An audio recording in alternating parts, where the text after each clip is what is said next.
Subscribe कीजिए ISSB defenders को और प्रेस कीजिए इस बेल आइकन को ताकि आपको मिल सके मेरा लेटेस्ट वीडियो सबसे पहले। बिस्मिल्लाहिर्रहमानिर्रहीम। Welcome to my channel ISSB defenders. Today my topic is mechanical aptitude test part 2। तो दोस्तों, आज मैं मैकेनिकल एप्टीट्यूड टेस्ट के कुछ सवालात इस वीडियो में आपके साथ डिस्कस करूंगा। इससे पहले भी मैंने अपनी वीडियोस में मैकेनिकल एप्टीट्यूड टेस्ट के बहुत से सवालात डिस्कस किए हैं। उम्मीद है आपको समझ में आ गए होंगे। अगर आप में से किसी ने वो वीडियो नहीं देखी तो उसका लिंक मैं डिस्क्रिप्शन में दे दूंगा। तो चलिए चलते हैं अपने टॉपिक की तरफ। वीडियो स्टार्ट करने से पहले आप मेरे चैनल पर नए हैं तो मेरे चैनल को सब्सक्राइब कीजिए और वीडियो के एंड तक देखिए। तो दोस्तों, ये हमारा क्वेश्चन है, ठीक है, जो आप स्क्रीन पे देख रहे हैं। Which bottle is heavier, A full of milk और बी फुल ऑफ क्रीम। बोल रहा है ये 2 बॉटल्स हैं, ये 2 बोतल है, ठीक है। अब इसमें से आप ये बताएं कि कौन सबसे ज़्यादा हैवी है।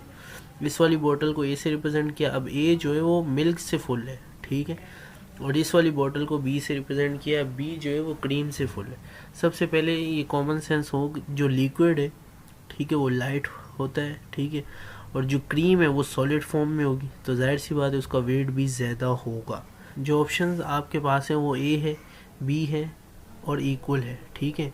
अगर आप समझते हैं कि पार्ट ए है तो फिर ए को टिक करें, और यहाँ पे भी बी है तो बी पे टिक करें। और अगर ये आप समझते हैं कि ये दोनों इक्वल हैं वेट में, वेट वाइज अगर ये दोनों इक्वल हैं तो आप इक्वल पे टिक मार करें। लेकिन ये जो केस है इसमें जो क्रीम सॉलिड होती है, ठीक है, उसका वेट ज़्यादा होता है, तो इसलिए हम पार्ट बी को सेलेक्ट कर लें, ठीक है।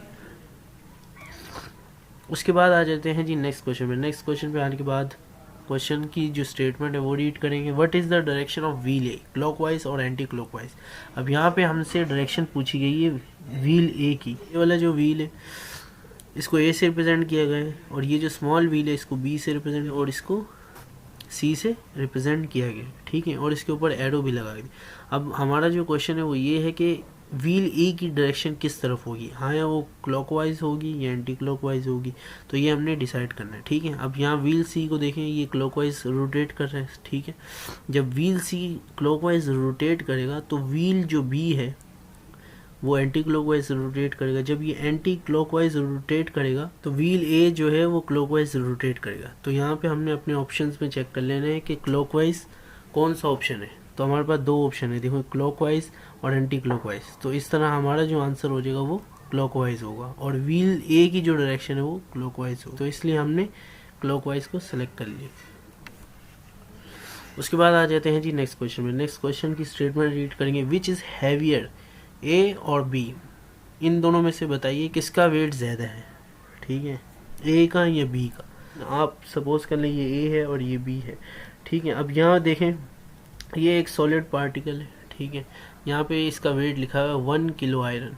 ये एक सॉलिड आयरन है, ठीक है। यहाँ पे देखें ये कॉटन है, लेकिन इसी के नीचे लिखा हुआ है 1 किलो कॉटन, ठीक है। अब वेट वाइज देखा जाए तो ये इक्वल है, तो इस तरह हमने अपने ऑप्शंस में इक्वल को सिलेक्ट कर लें, क्योंकि ये दोनों वेट वाइज इक्वल है। ये एक कॉमन सेंस क्वेश्चन, ठीक है, तो इसलिए हमने इक्वल को सिलेक्ट कर लिया क्योंकि ये वेट वाइज इक्वल है।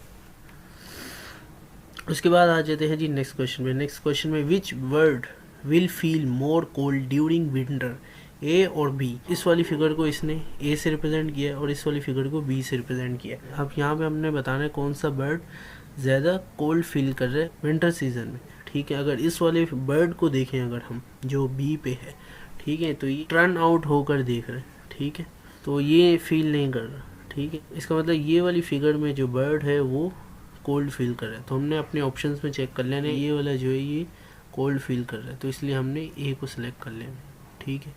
और ए जो इस फिगर को रिप्रेजेंट कर रहा है, तो इसलिए हमने ए को सिलेक्ट कर लिया।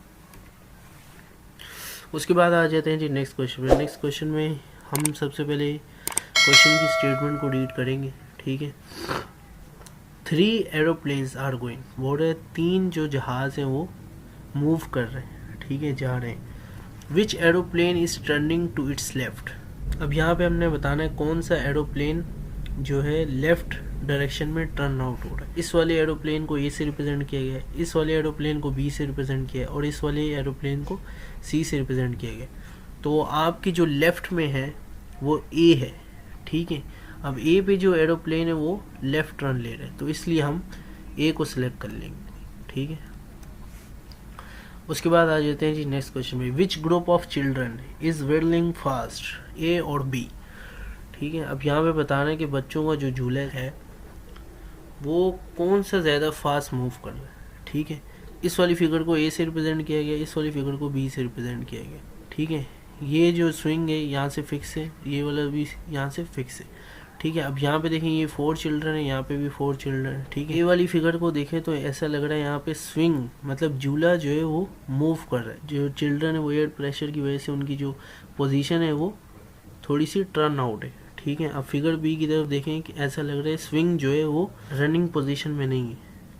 ठीक है, तो जिसकी वजह से अभी क्या है, चिल्ड्रन स्टे हुए हैं, मतलब जो झूला है वो चल नहीं रहा, जिसकी वजह से ये क्या है, मूव नहीं कर रहा है। इस क्वेश्चन के अंदर हमने एक ऐसी फिगर को सिलेक्ट करना है जिसमें स्विंग क्या है, फास्ट मूव कर रहा हो, तो ये वाली वो फिगर है और इस फिगर को ए से रिप्रेजेंट किया, तो इसलिए हम ऑप्शन ए को सिलेक्ट कर लेंगे। उसके बाद आ जाते हैं जी नेक्स्ट क्वेश्चन पे। नेक्स्ट क्वेश्चन पे ये हम स्टेटमेंट रीड करेंगे, विच बर्ड विल वेट मोर, ए और बी।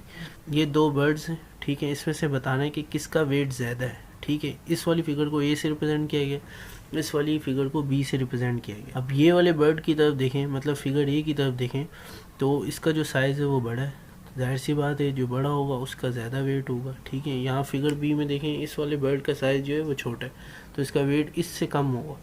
तो हमारा जो क्वेश्चन था कि सबसे ज़्यादा वेट किसका है, तो वो फिगर ए में। ठीक है, तो हमारे पास जो ऑप्शन है वो ए है, बी है और इक्वल है, तो हम जो है वो ए को प्रीफर करेंगे। ठीक है, इसलिए हमने ए को सिलेक्ट कर लिया।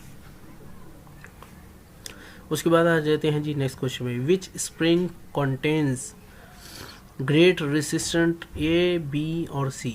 अब ये हमारे पास 3 वायर है। ठीक है, अब इसमें से हमने बताना है कि सबसे ज़्यादा रेसिस्टेंस कौन सी वायर में होगी। इस वाली फिगर को ए से रिप्रेजेंट किया गया, इस वाली फिगर को बी से रिप्रेजेंट किया गया और इस वाली फिगर को सी से रिप्रेजेंट किया गया। अब यहाँ देखें जहाँ पे टर्न आउट ज़्यादा है वायर के वहाँ रेसिस्टेंस ज़्यादा हो, यहाँ पे जो है कर्व है तो यहाँ पे रेसिस्टेंस इससे कम होगी। ठीक है, अब इसी की देखें ये इसकी लेंथ ज़्यादा है और फिगर सी में देखें तो इसकी लेंथ कम है, तो यहाँ पे रेसिस्टेंस कम होगी। ठीक है, मतलब जो फिगर ए है उसमें रेसिस्टेंस ज़्यादा होगी इन दोनों से।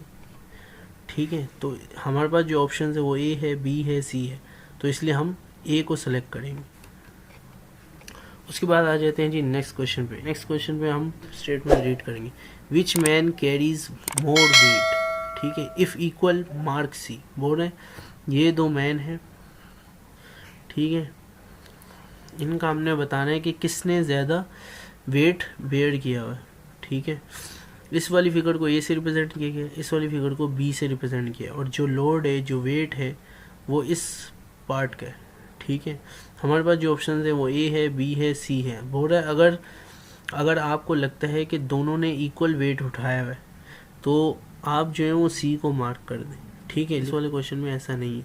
अब यहाँ पे देखें यहाँ से लेके यहाँ तक का डिस्टेंस बहुत ज़्यादा है, लेकिन यहाँ से लेके यहाँ तक का डिस्टेंस कम है, तो इसका मतलब जो फिगर बी है, फिगर बी पे जो मैन है उसने ज़्यादा वेट लिफ्ट किया हुआ है फिगर ए वाले से। ठीक है, तो इसलिए हम बी को सिलेक्ट करें। ठीक है, उसके बाद आ जाते हैं जी नेक्स्ट क्वेश्चन में, if A rotate in the direction of arrow then B will rotate. ये जो स्मॉल गेयर है इसको ए से रिप्रेजेंट किया गया, ये जो लार्जर गेयर है इसको बी से रिप्रेजेंट किया गया। हमारा जो क्वेश्चन है वो ये है, अगर ए जो है वो क्लॉकवाइज रोटेट करे। अब यहाँ पे देखें ये एरो है, थोड़ा सा ब्लर दिख रहा होगा आपको स्क्रीन पे।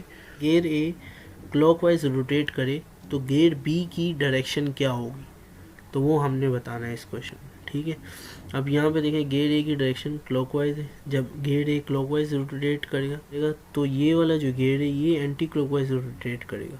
ठीक है, जब ये वाला गेयर एंटी क्लॉकवाइज रोटेट करेगा तो ये वाला गेयर क्लॉकवाइज रोटेट करेगा। ठीक है, जब ये वाला गेयर क्लॉकवाइज रोटेट करेगा तो गेयर बी है वो एंटी क्लॉकवाइज रोटेट करेगा, तो गेयर बी की जो डायरेक्शन हो जाएगी वो एंटी क्लॉकवाइज हो जाएगी। तो हमने अपने ऑप्शंस में एंटी क्लॉकवाइज को सिलेक्ट कर लेना है। तो ये थे दोस्तों मैकेनिकल एप्टीट्यूड टेस्ट के कुछ सवाल जो मैंने इस वीडियो में आप लोगों के साथ शेयर किए। उम्मीद करता हूँ कि आपको वीडियो अच्छी लगी होगी। अगर आपको मेरी वीडियो अच्छी लगी तो आप मेरी वीडियोस को लाइक कीजिए और मेरे चैनल को सब्सक्राइब कीजिए। Thank you.